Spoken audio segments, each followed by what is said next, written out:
یہ رمضان کیا چیز ہے کہ اگر اس کے اندر ایک چیز ہم کو حاصل ہو گئی تو سمجھیں ہمارا رمضان کارآمد ہوا، اور اگر وہ چیز حاصل نہیں ہوئی تو سمجھے ہمارا رمضان بیکار ہو۔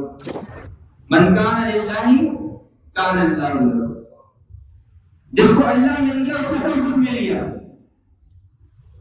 اور جس کو اللہ نہیں ملا کچھ بھی نہیں ملا۔ الا ان اولیاء اللہ لا خوف علیہم ولا هم يحزنون، جو اللہ کے ولی ہوں گے، اولیاء اللہ ہوں گے، فرمایا لا خوف علیہم، نہ کسی قسم کا ان پر ذرہ بھر بھی خوف ہوگا، ولا هم يحزنون، نہ کسی چیز کے چھوٹنے کا غم ہوگا۔ تو جو اللہ کا ولی ہوگا اس کے تمام کے تمام اعمال میں نسبت الہیہ ضرور ہوگی، ہر کام وہ اللہ کے لیے کرے گا۔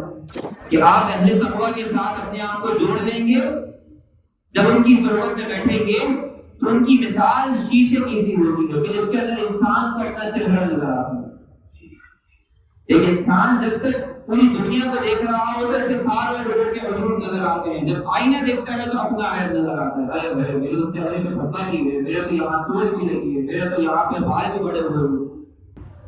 الحمدللہ الحمدللہ وکفی والصلاة والسلام علی سید الرسول وخاتم الانبیاء وعلی آلہ المجتبی، اما بعد۔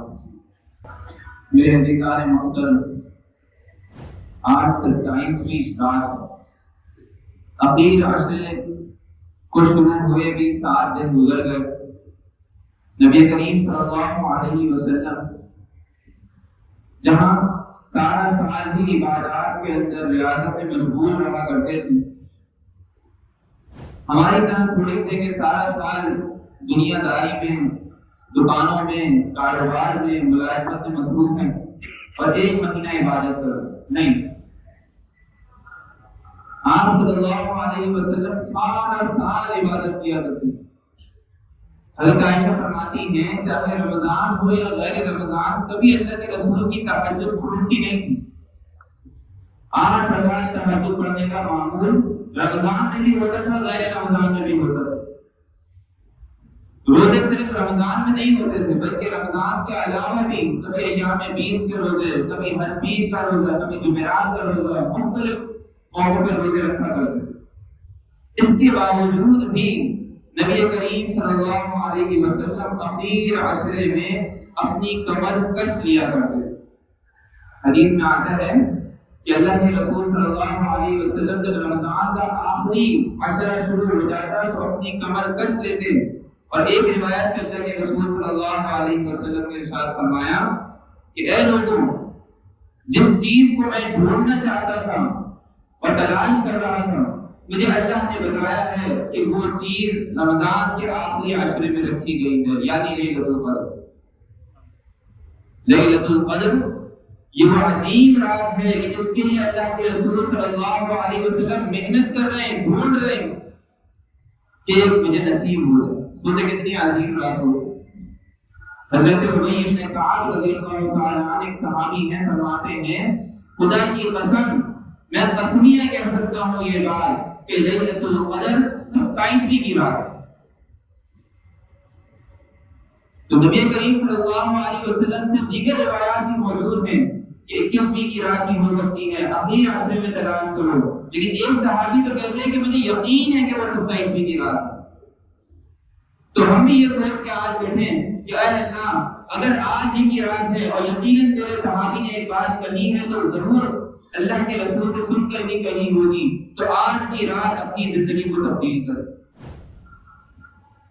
یہ رمضان کیا چیز ہے کہ اگر اس کے اندر ایک چیز ہم کو حاصل ہو گئی تو سمجھیں ہمارا رمضان کارآمد ہوا، اور اگر وہ چیز حاصل نہیں ہوئی تو سمجھے ہمارا رمضان بیکار ہو۔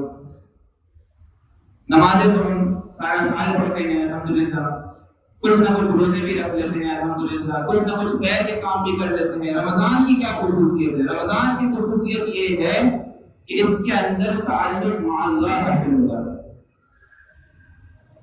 جس کو اللہ کا تعلق مل گیا اس رمضان کی بدولت سمجھے کائنات کی سب سے بڑی نعمت اس کو مل گئی. اور جس کو اللہ کا تعلق نہیں ملا اس رمضان کے اندر آنے کے باوجود بھی تو سمجھے کہ وہ آدمی چند ثواب اور نیکیاں تو لے گیا لیکن حقیقت جو اس کو فائدہ ہونا تھا وہ فائدہ نہیں ہو سکتا. اب اللہ کا تعلق کیا چیز ہے میں آپ کو ایک مثال سے سمجھا رہا ہوں کہ جس کو اللہ کا تعلق حاصل ہو جائے گا وہ کیسا آدمی ہو. آپ نے مشہور ایک بادشاہ محمود کا نام سنا ہوگا. ایک موقع کے اوپر محمود نے اپنے دربار میں اعلان کر دیا کہ آج اس دربار میں جس آدمی نے جس چیز پر ہاتھ رکھ دیا میں اس کو وہ چیز دے دوں گا. بادشاہ ہوتے مزاج ہوتا کچھ بھی کہتے ہیں زبان سے. بادشاہ کو خالی اپنے غلام ایاز کی فراست کو لوگوں کے سامنے ظاہر کرنا. کیونکہ آپ نے سنا ہے ایک ہی صف میں کھڑے ہو گئے محمود اور ایاز، نہ بندہ رہا نہ بندہ جماعت. تو یہ بڑی محبت والا اس کا خادم تھا ایاز. تو بادشاہ نے اعلان کیا کہ آدمی جس کے اوپر ہاتھ رکھ دے گا میں اس کو دے دوں گا. تو جیسے ہی بادشاہ کا اعلان ہوا وزیر گھبرا ہے دیکھے کون سی چیز سب سے قیمتی ہے. تو ایک بھاگتا گیا اس نے جا کے جو قیمتی سونے زیورات ایک جگہ رکھے ہوئے تو اس کے اوپر ہاتھ رکھ دیا. دوسرے نے مخمل کا قالین ایک جگہ رکھا ہے جو بڑا قیمتی اور نفیس اس نے اس کے اوپر جا کے ہاتھ رکھ دیا. تیسرے نے آ کے کچھ اور قیمتی چیزیں تلاش کری ان کے اوپر جا کے ہاتھ رکھ دیا. کسی نے بادشاہ کے تخت کے اوپر ہاتھ رکھ دیا کہ یہ سونے چاندی کا بنا ہوا یہ میرا ہو جائے گا. لیکن جب 1 منٹ گزر گیا اور دیکھا کہ کون کس جگہ کھڑا ہے تو پتہ چلا کہ سب نے چیزوں کے اوپر ہاتھ رکھا ہوا تھا. ایاز نے بادشاہ کے اوپر ہاتھ رکھا. جس کا بادشاہ ہو گیا اس کا سب کچھ ہو گیا. من کان للہ کان اللہ لہ. جس کو اللہ مل گیا اس کو سب کچھ مل گیا اور جس کو اللہ نہیں ملا کچھ بھی نہیں ملا. جو چیز ہم کماتے ہیں وہ وقتی ہے، ختم ہو جانے والی ہے، عارضی ہے. مال و دولت ہم کما رہے ہیں عارضی ہے، ابھی ہے کل نہیں ہوگی. عزت کما رہے ہیں عارضی ہے، ابھی ہے کل نہیں ہوگی. صحت کما رہے ہیں ابھی ہے کل نہیں ہوگی. ہر چیز جس کو ہم دنیا کے اندر جس پر اپنا جان اپنی مال اپنا وقت لگا کے اس کو حاصل کرنے کی کوشش کر رہے ہیں وہ ساری کی ساری چیزیں ختم ہونے والی ہیں، ساتھ چھوڑ دینے والی ہیں. انسان اپنی اولاد کے لیے کتنا کچھ کرتا ہے. ابھی مجھے ایک صاحب ہمارے عزیز انہوں نے 3 دن پہلے یہ واقعہ سنا ہے. ان کا دل کا آپریشن ہوا، کارڈیو کے اندر پڑے ہوئے تھے، ابھی آپریشن سے ہو کر آئے.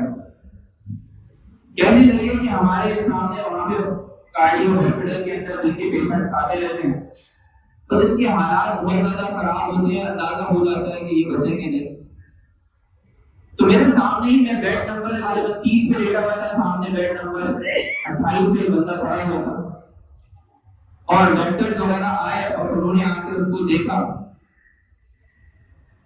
اور آتے ہی انہوں نے کہہ دیا کہ اس کی تو بچنے کی کوئی امید نہیں ہے. اور مشکل سے 10-15 منٹ گزرے تو اس مریض کو آئے لگے اس کا انتقال ہو گیا. اب اس مریض کے منہ بھی کھلا ہے اور اس کی ٹانگیں بھی اس کی ایسے پڑی ہوئی ہیں، کسی نے اس کی نہ ٹانگیں سیدھی کری نہ اس کا منہ کھلا ہے بند کیا، اس کی آنکھیں کھلی ہوئی تھی کسی نے اس کی آنکھیں بھی بند نہیں کری. کہنے لگے کہ میں اس کو دیکھ رہا تھا سوچ رہا تھا کہ یار اس آدمی نے اپنی اولاد کے لیے کیا کچھ کیا ہوگا، کتنی دفعہ پسینہ بہایا ہوگا، کتنی دفعہ اس نے ذلیل و خوار ہوا ہوگا سڑکوں پہ، کتنی دفعہ اپنے دوست کی گالیاں کھائی ہوں گی، کتنی دفعہ دکانوں پہ جا کے اس نے جھگڑا کیا ہوگا لوگوں سے چند پیسے کے خاطر تاکہ اپنے بچوں کو کھلاؤ. آج یہ بستر مرد پہ پڑا ہے، آنکھیں کھلی ہیں، منہ کھلا ہے، ٹانگیں اس کی کھلی پڑی ہیں اور اس کا کوئی ہاتھ لگا کے سیدھا کرنے والا نہیں. ڈاکٹر نے اس کے گھر والوں کو فون کیا میرے سامنے، بیٹے کو کہا کہ تمہارے والد صاحب کی طبیعت کافی خراب ہے، زندہ بچنے کی امید نہیں. انہوں نے کہا آپ جانو آپ کا کام جانے، ہمارے پاس ٹائم نہیں ہے. یہ حال ہو جاتا ہے انسان کا کہ انسان بہکا ہوا دنیا کے اندر اپنی چیزوں کے اوپر اپنی قوتیں صرف کر رہا ہے، لوگوں کے اوپر اپنی قوتیں صرف کر رہے ہیں، مخلوق پہ اپنی قوتیں صرف کر رہے ہیں. جس خالق نے کام آنا تھا ہر معاملے کے اندر، ہر وقت کے اندر، ہر حالت کے اندر اس کو بلائے بیٹھا. یہ ہے تعلق معاملہ کہ دیکھو اگر اللہ کا تعلق مل گیا تو دنیا میں ساری کی ساری چیزیں نہیں بھی ملی تو تمہارے پاس اتنا سکون ہوگا، اتنا اطمینان ہوگا، اتنی بشاشت ہوگی، تمہیں کسی چیز کی ضرورت محسوس نہیں ہوگی، پیاسے نہیں ہوگے تم۔ دنیا سے جاؤ گے قبر کے اندر، حشر کے اندر، آخرت کی منازل میں تعلق مع اللہ ہوگا۔ الا ان اولیاء اللہ لا خوف علیہم ولا هم يحزنون، جو اللہ کے ولی ہوں گے، اولیاء اللہ ہوں گے، فرمایا لا خوف علیہم، نہ کسی قسم کا ان پر ذرہ بھر بھی خوف ہوگا، ولا هم يحزنون، نہ کسی چیز کے چھوٹنے کا غم ہوگا۔ دنیا میں کوئی چھوٹا ہی نہیں ان سے، تعلق مع اللہ جو بات۔ انہوں نے اپنی زندگی صرف ہی نہیں کی مخلوق کے خاطر، انہوں نے اپنی زندگی صرف ہی نہیں کی دنیا کے خاطر، جو کام کیا اللہ کے خاطر کیا۔ اسی کو حدیث میں فرمایا گیا من احب للہ ومن ابغض للہ ومن اعطى للہ ومن منع للہ فقد استكمل الایمان، کہ اللہ کا ولی کون ہوگا؟ کسی سے محبت کرتا ہے اللہ کے لیے کرتا ہے، کسی سے نفرت کرتا ہے اس کی طرف دیکھنے گوارا نہیں ہے اللہ کے دشمن کی طرف، اللہ کے لیے اس کی دشمنی ہے۔ کسی کو دے رہا ہے اس لیے نہیں دے رہا کہ میرا فائدہ ہو، میرے بچوں کا فائدہ ہو، اللہ کی رضا ہے اس میں تو دے رہا ہوگا، اور کسی کو نہیں دے رہا، کسی سے روک رہا ہے، اس میں بھی رضا الہی شامل۔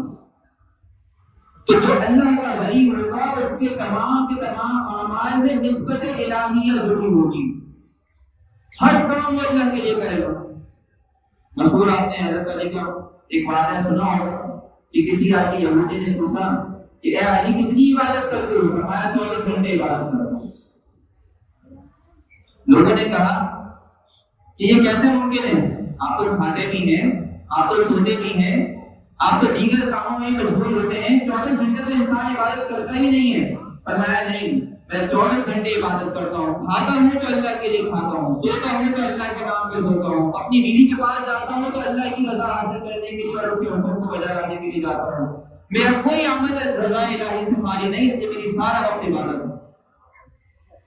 حدیث میں اسی کو فرمایا کہ انما الاعمال بالنیات، انسان کے اعمال کا سارا دار و مدار نیت پر ہے۔ نیت اچھی ہوگی تو ایک دنیاوی کام بھی ثواب بن جائے گا۔ میں کھانا کھا رہا ہوں، مجھے صحت ملے گی، لازمی سی بات ہے، یہ دنیاوی عمل ہے، لیکن میں کھانا کھا رہا ہوں، نیت یہ کر رہا ہوں کہ میں اس سے اللہ کی عبادت کروں گا، میں اس سے اللہ کے حقوق ادا کروں گا، میں اس سے اللہ نے جو میرے ذمہ فرائض رکھے ہیں، میرے گھر والوں کی ذمہ داری ہے وہ پوری کروں گا۔ اب یہ کھانا کھانا نہیں ہے، یہ کھانا عبادت ہے۔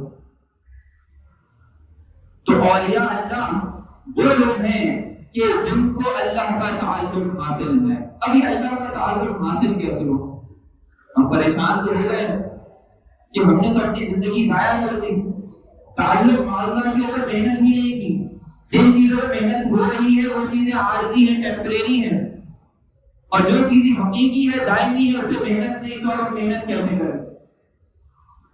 تو محنت کرنے کے لیے اللہ نے ہمیں 2 طریقے بتائے۔ پہلا طریقہ تو یہ بتایا یا ایھا الذین آمنوا اتقوا اللہ وکونوا مع الصادقین، اے ایمان والو، اولیاء اللہ بننا چاہتے ہو، تقوی والے بننا چاہتے ہو، کونوا مع الصادقین، میرے سچے لوگوں کے ساتھ ہو۔ پہلا طریقہ تو یہ ہے کہ کسی کامل شیخ، متبع سنت کے استاد، کے بزرگ، آپ کی مسجد کا امام، کوئی بڑا عالم، کوئی بڑا مفتی، اس کا دامن تھام لیں، اپنی زندگی کے تمام مسائل اس کے سامنے رکھ لیں کہ میں کاروبار کرتا ہوں تو اس طرح کرتا ہوں، آیا یہ جائز ہے یا ناجائز؟ وہ آپ کو بتائے گا کہ بھائی یہ کام تو آپ ناجائز کرتے تھے، اللہ کی رضا کے خلاف ہے۔ اپنے زندگی کے معاملات میں سے رجوع کرنا شروع کریں کہ بھائی میں فکر کرنا چاہتا ہوں کہ کون سا معاملہ میرا اللہ کی رضا کے مطابق ہے، کون سا معاملہ اللہ کی رضا کے مطابق نہیں ہے۔ ایک کام کرنے سے آپ کی ولایت کا درجہ حاصل ہو جائے گا کہ آپ اہل تقوی کے ساتھ اپنے آپ کو جوڑ لیں گے، جب ان کی صحبت میں بیٹھیں گے تو ان کی مثال شیشے کی سی ہوگی کہ جس کے اندر انسان کا اپنا چہرہ نظر آتا ہے۔ ایک انسان جب تک پوری دنیا کو دیکھ رہا ہوتا ہے، اس کے سارے لوگوں کے عیوب نظر آتے ہیں، جب آئینہ دیکھتا ہے تو اپنا عیب نظر آتا ہے، ارے بھائی میرے تو چہرے پہ پھٹا بھی ہے، میرے تو یہاں چوٹ بھی لگی ہے، میرے تو یہاں پہ بال بھی بڑے ہوئے ہیں۔ اپنی بدنمائی انسان کو جب نظر آتی ہے جب وہ اپنے آپ کو آئینے کے سامنے کرتا ہے۔ تو اہل علم اور یہ اللہ نے اپنے جسم کو صفائی میں طہارت میں ایک شیشے کی مانند کر دیا ہوتا ہے. جب انسان ان کے سامنے جاتا ہے تو پھر ان کو اپنا جسم نظر آتا ہے, اپنے عروج نظر آتے ہیں. پھر وہ ان سے یہ پوچھتا ہے کہ میرے اندر جھوٹ بولنے کی بیماری ہے, میں کیسے ختم کروں؟ میں کاروبار میں دھوکہ دیتا ہوں, نہیں ختم کر پا رہا, کیسے ختم کروں اس کو؟ میں حرام کماتا ہوں, میں کیسے اس سے اپنے آپ کو بچا سکتا ہوں؟ میں عورتوں کو شہوت کی نگاہ سے دیکھتا ہوں, میں فلاں عورت کو اچھی نظر سے نہیں دیکھتا, میرا دل مجھے اس بات کی اجازت نہیں دیتا, میں کیسے اس صفت کو ختم کروں؟ یہ سارے انسان کے روحانی امراض ہیں. اس طرح ہمیں اپنی جسمانی امراض کی فکر ہوتی ہے, ابھی بیمار ہو جائیں, بخار ہو جائے, کھانسی ہو جائے, بٹ بھاگ کے جائیں گے ڈاکٹر کے پاس. کیوں؟ اس لیے کہ ظاہری امراض ظاہر کو بڑا جلدی متاثر کرتے ہیں. انسان کو لگتا ہے کہ پھر تو میں کام پر نہیں رہوں گا, میں کمانے کیسے جاؤں گا, میں جاب پہ کیسے جاؤں گا, میری جو ذمہ داری ہے وہ پوری کیسے کروں گا, میں بیمار پڑ گیا تو. جس طرح ظاہری امراض آپ کو بیمار کر دیتے ہیں, باطنی امراض بھی آپ کو ایسے ہی بیمار کر دیتے ہیں.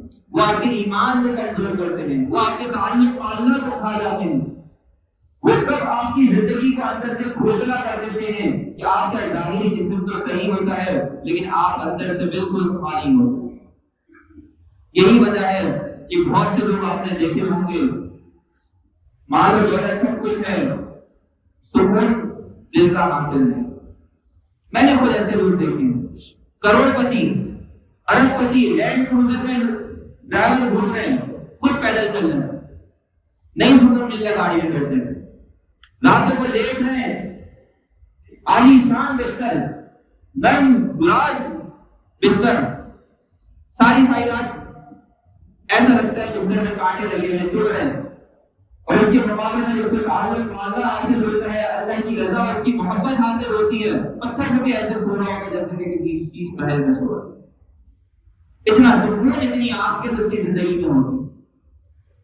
دوسری چیز, وَالَّذِينَ جَاهَدُوا فِينَا لَنَهْدِيَنَّهُمْ سُبُلَنَا, مجاہدہ کریں, اپنے آپ کو کچھ خواہشات سے روکیں.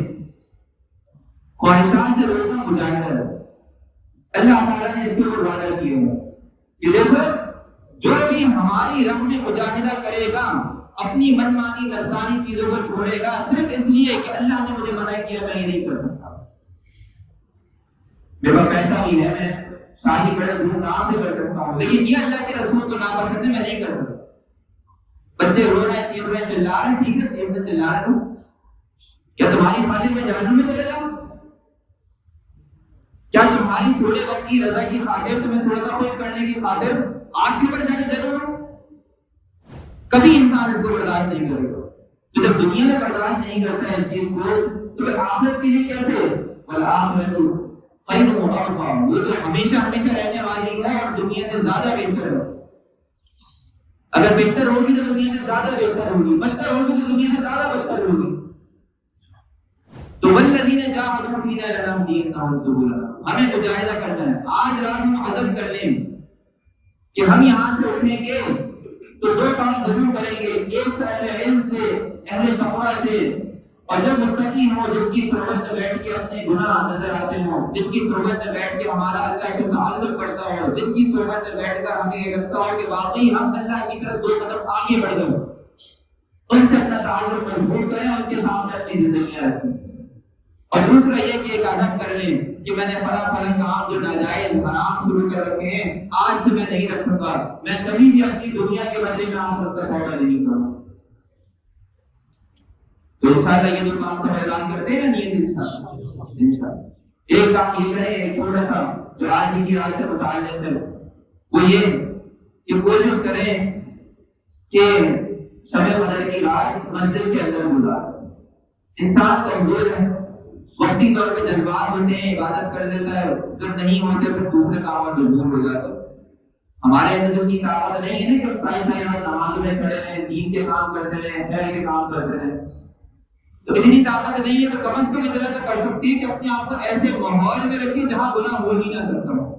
بازار میں گھومیں گے, مارکیٹوں میں گھومیں گے, کہیں سے عورت نظر آئے گی, کہیں سے لڑکی نظر آئے گی, کہیں سے کوئی جھگڑا ٹھنڈا ہو رہا ہوگا, کہیں دوسرا خرافات کا کام ہو رہا ہوگا, ان میں مصروف ہو جائیں. مسجد میں رہیں گے یہاں موقع میسر ہی نہیں ہے، تو ایک بات ہمیشہ ذہن میں رکھیں کہ گناہ کے موقع میسر نہ آنا بھی اللہ کی بڑی نعمت ہے۔ اللہ نے اگر ایسا ماحول دے دیا ہے آپ کو کہ گناہ کرنے کا موقع نہیں مل رہا تو یہ بھی اللہ کی نعمت ہے، اسی کا فائدہ ہو۔ تو کوشش کریں کہ 27ویں رات مسجد میں اعتکاف کی نیت سے پھیل جائیں۔ رات میں تو ویسے ہی آج کل سب جاگتے ہیں، اور جا کے گھروں میں سوتا ہے، رات ویسے ہی مختصر، تو کہیں تلاوت کر لیں، کہیں ذکر کر لیں، کہیں تسبیحات پڑھ لیں، کچھ دروود شریف پڑھ لیں، کچھ اللہ کے آگے روئے۔ آج کی رات اللہ سے مانگ لیں کہ یا اللہ جتنے ہم نے آج تک کے جتنے برے کام کیے ہم توبہ کریں، ہم آپ سے معافی مانگیں۔ اللہ تعالیٰ نے مرتے دم تک انسان کو ایک مہلت دے رکھی ہے کہ جب آگے ہم تمہارا استقبال کریں گے، اور استقبال ہی نہیں کریں گے بلکہ لَنُبَدِّلَنَّهُمْ سَيِّئَاتِهِمْ حَسَنَاتٍ، ہم تمہارے برائیوں کو بھی نیکیوں سے بدل دیں گے۔ کون ایسا آپ کا سبھی دینے والا ہوگا کہ جو کہے کہ اگر میری ہم غلطیاں ہوں گی تو صرف معاف ہی نہیں کروں گا بلکہ معاف کرنے کے ساتھ ساتھ وہ جو ہم غلطیاں ہیں ان کو نیکیوں سے تبدیل کر دوں گا؟ ایسی سبھی ذات کو اللہ ہی کی ہو سکتی۔ تو کوشش کریں گے نا سارے بھائی کہ ہم اس رات کو مسجد کے اندر گزاریں، نیک ماحول میں گزاریں، پھر صبح اپنے کاموں پہ فجر پڑھیں، اپنے اپنے کاموں سے جائیں، اور آج کی رات اللہ سے دعا مانگیں، اپنے لیے مانگے، اپنی اولادوں کے لیے مانگے، اور نسل کے لیے مانگے، اپنے علاقے کے لیے مانگے، اپنے ملک کے لیے مانگے، جو آپ سے مطالب ہے اللہ سے مانگے، اللہ سے اپنا تعلق جوڑیں۔ ایک دفعہ آپ اللہ سے اپنا تعلق جوڑیں گے، اللہ کے آگے اپنا دل کھول کے رکھیں گے، رحمت الہیہ آپ کے اوپر ایسے نازل ہوگی، ایسے نازل ہوگی کہ آپ خود اپنے اندر محسوس کریں اتنا سکون، اتنا اطمینان، اتنا فرحت آپ کے اپنے اندر محسوس کریں گے کہ ایسی چاشنی حلاوت آپ کی زندگی میں کبھی محسوس نہیں کی ہو۔ اللہ تعالیٰ سے دعا ہے کہ اللہ تعالیٰ نے جو کہنے کی سننے کی توفیق دی اس کو سمجھنے کی اور عمل کرنے کی توفیق عطا فرمائے۔ آمین۔ وآخر دعوانا الحمدللہ رب العالمین۔